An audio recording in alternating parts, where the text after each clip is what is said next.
Hi, good morning, love ka. Ito, tamang kagising ko lang po. At medyo mag-ano lang muna po ako sa inyo. Magbibilin siguro.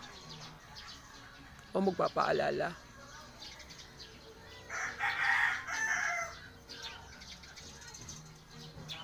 Alam kung magagalit ka kapag sinabi kong gusto kong makapagtapos ka muna ng pag-aaral mo.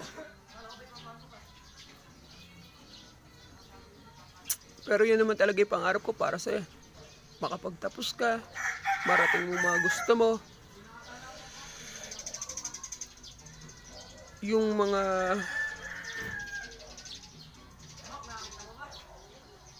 hindi ko narating, gusto ko marating mo.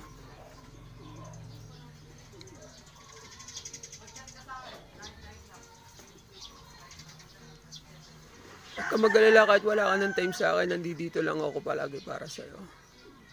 Hindi kita pahabayaan, hindi kita pahabayaan. At lagi kitang mamahalin. At lagi ka priority ko. Kahit hindi ko na nararamdaman ang presensya mo.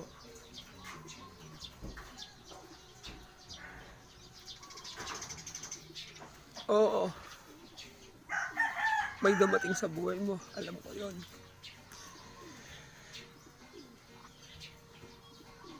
Bakit dahil sa pagkukulang ko, hinanap mo sa iba? Wala bang kwenta ang palagi ko paalala sa'yo na hindi kita pwedeng galawin hanggat di tayo kasal? At kahit kasal man tayo, hindi pa rin kita gagalawin kasi gusto ko marating mo mga pangarap mo.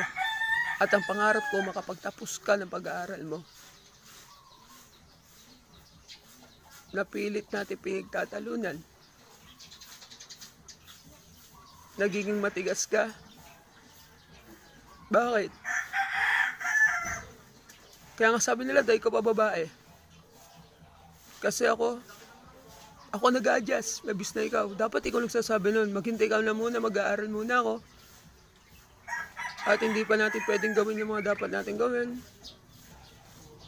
Dapat ikaw nagsasabi nun, hindi ako. Dahil babae ka eh. Lalaki lang ako.